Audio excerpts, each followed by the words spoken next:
Hindi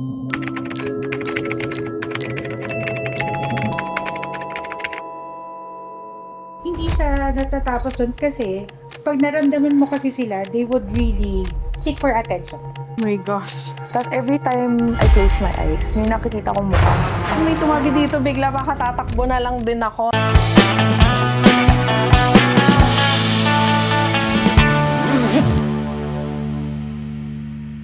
Welcome to BB Talk! Hi, I'm Meryl. Hi, my name is Leslie. Hi, I'm Danny. Do you believe in ghosts? Yes, kasi I feel like lahat tayo may soul. May pinupuntahan siya after. Hindi man natin alam if, totoo ba talaga ang, heaven, hell. Hanggat nakita natin with our own eyes. So yun, I feel like we're surrounded by them. Di lang natin nakikita. Naniniwala ako sa ghost kasi although hindi ako nakakakita or nakakaramdam ng as in like the others, I feel like kailangan kong respetuhin pa rin yung mga hindi natin nakikita. Hati talaga, to be honest with you guys. When we go to the knowledge about our faith, meron talagang verse sa Bible. Meron talagang nakalagay doon na merong mga evil, may mga yung kalaban natin na nagta-transform sila into something na pwede nating paniwalaan na ito ay ghost ng kamag-anak natin, kaibigan, or anuman. Pero yung ghost per se, na talagang ghost lang sila just because they are a ghost, medyo malabo para sa akin kasi walang basis. Pero yung mga experience na kakaiba, normally talaga, gawa yon ng kalaban. As per what I have studied. Nag-search kasi ako before, just to share, para lang may context kung bakit nakabase lahat yung paniniwala ko sa kung ano yung nakasulat sa scripture sa Bible. Can you share yung mga yun, mga stories mo? Yeah, meron kasi mga verses sa Bible na nadaanan ko sa part na kasi na yung mga apostles. Di ba nag-journey na sila after sila. So may mga na-encounter sila doon. Okay. So may mga na-encounter sila na kakaibang nasapihan ng evil, demonyo, ganyan. And mayroon din naman na nagpapanggap na para mga shapeshifters, ganon. So doon ko siya naintindihan na, okay, kaya pala may ganon. And at the same time, hindi din natin pwede kasi alisin yung possibilities, teorya na baka nga naman meron. Kasi, sabi mo nga, meron tayong soul. Pero, pagbabasihin mo kasi sa Bible, dalawa lang. Is either heaven or hell. So, yung pwede nating masabi na ghost na hindi pa nakakatawid doon sa baba o sa taas, probably, nandito pa rin sila trying to check saan ba sila pa talaga papunta. So, may possibility talaga. So, again, hindi natin masasabi ano talaga yung tunay unless tayo na yun. Yeah. Ano yung mga like, experiences? May like first-hand ghosted? Ay, ayan na. Papunto na. Ano mga yun? Kinakabahan ako dyan. Yung siguro like yung for yung Okay. nakakatakot. Laki ako sa probinsya. Okay. So, probinsya Los Baños, Laguna, to be specific. Tapos, yung subdivision kung saan kami nakatira ay dating tapunan ng patay na nung Japanese era. Oh. So, yon. So, maraming urban legend, maraming kwento-kwento. But, on my personal experience, wala pa kasi dating YouTube. Oh. So, halata yung edad ko, di ba? So, wala pang YouTube noon. So, kami, mga teenager days, ang pinaka-source of entertainment namin is cable. So, yung mga arirang na yan, mga Korean channel na yan, mapapanood mo lang siya madaling araw. Na-experience ko na nakaupo ako dun sa couch namin, may naramdaman akong tumabi. Na makikita mo talaga na may Lumubog. Parang, yung parang upuan. ganyan, girl. Yeah. Siyempre ako, bata pa ako noon. Hindi pa ganun kabigat yung paniniwala ko sa faith. So ako, binibigyan ko siya ng logic. At anong nangyari dito? Paano, maya-maya, parang hindi siya nakontento na tiningnan ko lang. Yung throw pillow na nakalagay doon sa sofa namin, gumanon. Ah. Doon na, tumakbo na ako. Mm. Karipas ako natakbo sa nanay ko. Pinagalitan ako ng nanay ko, ba't madaling araw na, ang ingay-ingay ko, parang sisisigaw ako.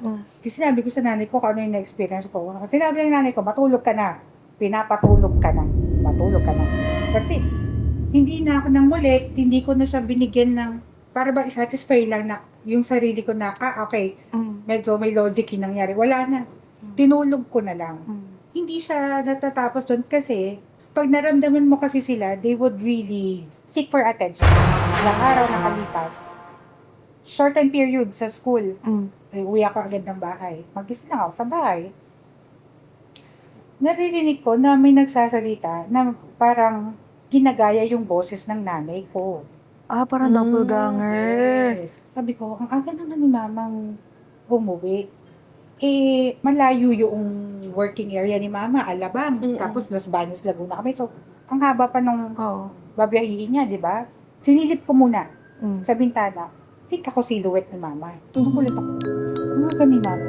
Paglabas ko, mga 5 steps sa door.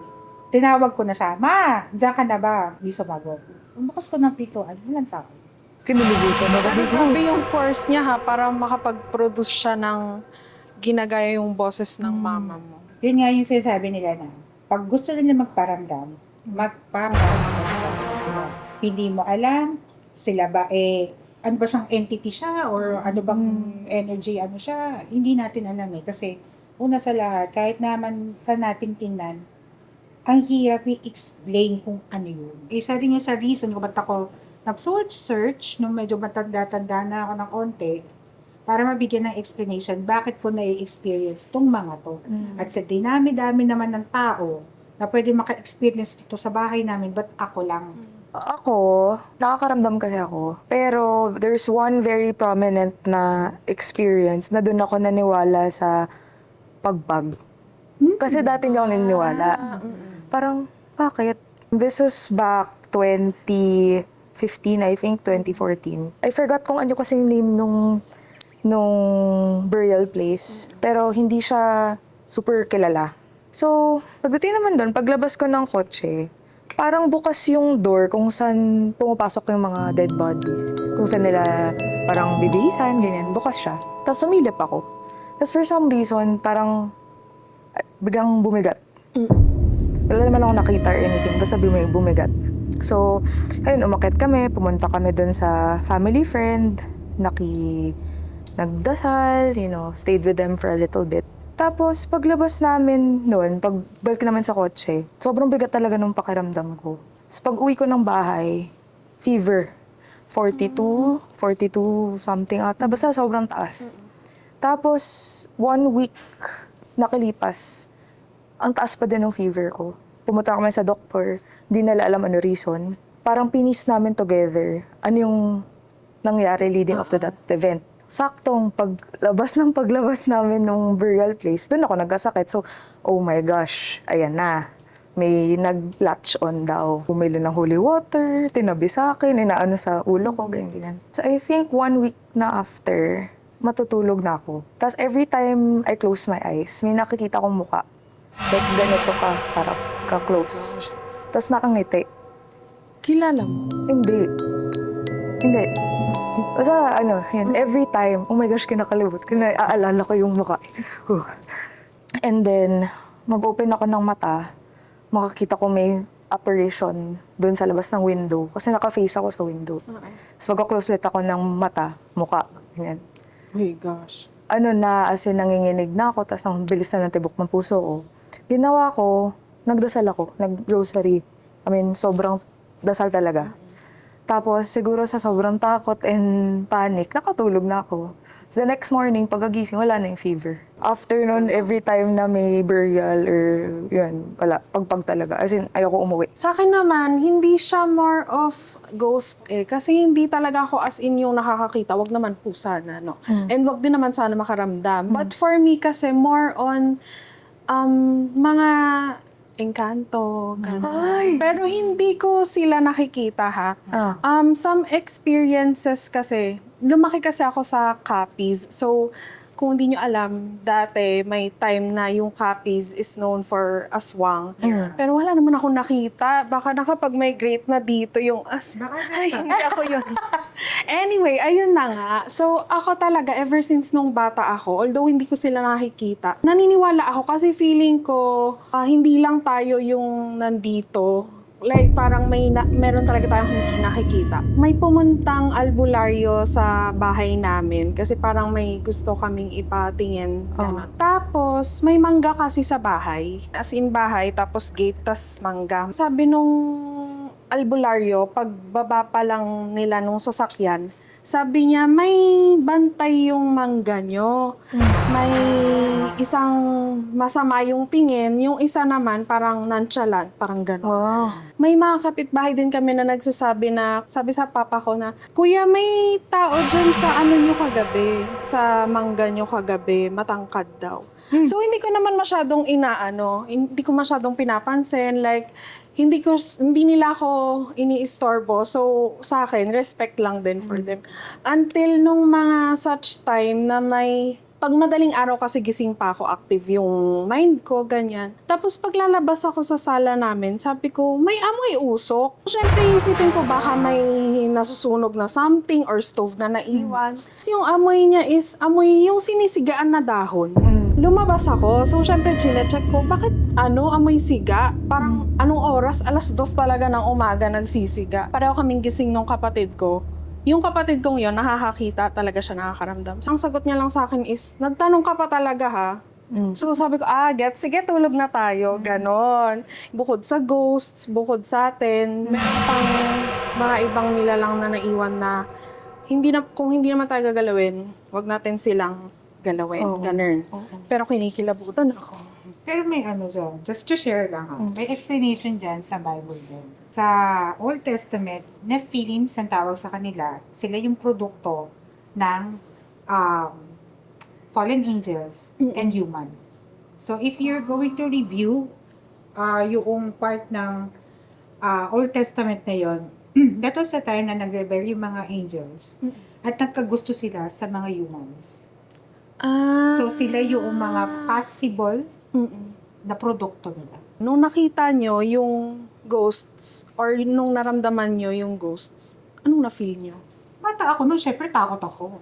Hindi ka nagtanong na kung sino ba siya, Hindi. gano'n? That my age during that time is 10 years old. Maisip ko yun. Syempre, ang Mind maiisip point. mo, wow! Di ba? Tas tatakbo mo sa nanay mo. Habang lumalaki ka, nandun na sana, ito pala yung ginawa ko. Pero syempre, hindi mo naman. Hindi mo kasi may isip yun din. Sabi sa akin ng nanay ko, baka kasi gusto mo, kaya kumakapit sa'yo. Kasi, Yun. Alaga ko ng manok. Kaya I think nararamdaman ko siya in a sense na pag may pinuntan akong place, yung automatic bigat. kung nakita nila, or napansin nila na si Sentos, magpapapansin ka rin. Diyan ka lang, dito lang ako, gano'n. Yun yung experience ko pag alam kong may nandun, pero ayaw lang magpapita.